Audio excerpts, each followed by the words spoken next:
Hello, I'm Anthony Hughes. In this video, I will further explore working with pitch and duration in Dorico. We'll cover how you need to worry only about the duration of notes you need. Dorico will format those notes in a way that conforms to standard conventions. We'll look at dotted notes in the same context and how to input them. We'll then take a look at how to change the options that control how notes are grouped and written. I'll tell you a bit about Dorico and tonality, accidentals and enharmonic spellings. Finally, we'll cover the pitch before duration input method that reverses the order in which you choose, well, pitch and duration. If you're just starting out with Dorico and haven't yet watched my video about inputting music using the mouse or keyboard, you might want to watch that first and then come back here to carry on. There'll be a link in the corner and in the description below.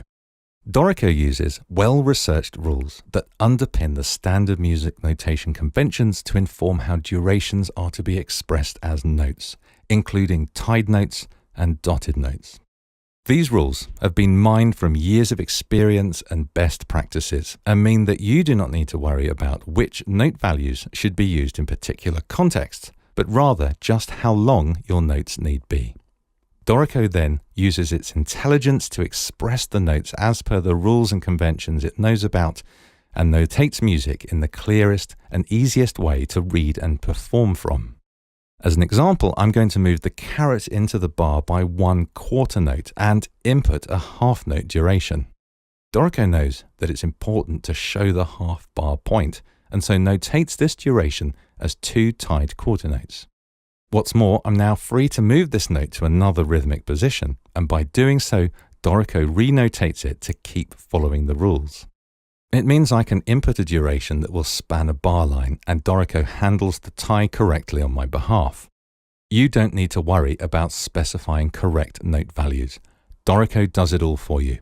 This can be extremely useful in an educational setting, and I don't mind admitting I'm very glad for the assistance myself. In order to input dotted notes, once you've selected a duration, click the dotted note button in the Notes toolbox. The button is sticky, meaning it will stay on until either you turn it off or choose a different duration. You can use the key command period to turn dotted notes on and off, and that also works outside of note input. If you press and hold the dotted note button, you can access double, triple, and even quadruple dotted note values. Use the key command Alt plus the period key to cycle through the different number of dots. Remember that dotted notes may be rendered as tied notes if the options dictate that this is what should happen. Now, the various rules Dorico uses to influence how music is treated are grouped into different areas and presented as sets of options that let you choose between different conventions and standards. Different genres and styles of music follow different conventions, so it's important to have the freedom to switch between them. The options for note grouping, such as we've been looking at in this video, are found in Notation Options. Notation options can be accessed from the Library menu and are available in Dorico Pro and Elements. You can also use the key command Ctrl-Shift-N from anywhere in the program, and that's Command-Shift-N on Mac. Click to select the note grouping category. The different options have pictures that show you what they mean and how they will affect the music. For example, I can choose to notate notes of multiple beats in the middle of the bar as a single note.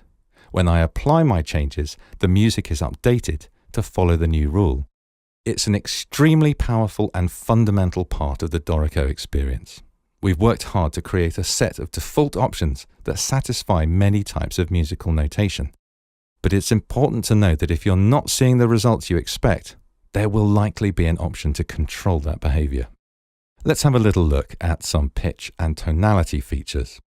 The standard natural, flat, and sharp accidentals are found in the Notes panel, easily accessible with the 0, minus, and plus keys at the top of the computer keyboard. Double or triple sharps and flats are found over in the Key Signatures panel, where the full set of accidentals included in the current tonality system are listed. You can switch the tonality system to 24 equal divisions of the octave to access microtonal accidentals. Indeed, Dorico allows you to define your own tonality systems, though that's an area I shall tackle another day. When inputting notes using a MIDI keyboard, Dorico uses the current key signature and the immediate context to inform enharmonic spelling. You might notice some notes being rewritten as you progress and the context changes. If you need to respell a note yourself, then select it, hold down Alt and use the key commands for sharp and flat to respell using the note above or the note below. You can generally go a couple of steps in each direction to get the spelling you're after. On the keyboard panel, there are also buttons for respelling notes. For information about moving notes both in pitch and rhythmic position, look out for my separate video that will cover these topics in detail. Everything we've done so far assumes the Dorico default workflow of choosing a duration first and then entering a pitch. However, you can reverse that order if you wish by enabling pitch before duration input with this button or the key command K. When note input is active with pitch before duration enabled, clicking with the mouse, typing A to G on your computer keyboard, or playing a note on a MIDI keyboard will draw a grey note at the caret, which can be updated or replaced by choosing a different note. Only when you choose a duration is the note actually input.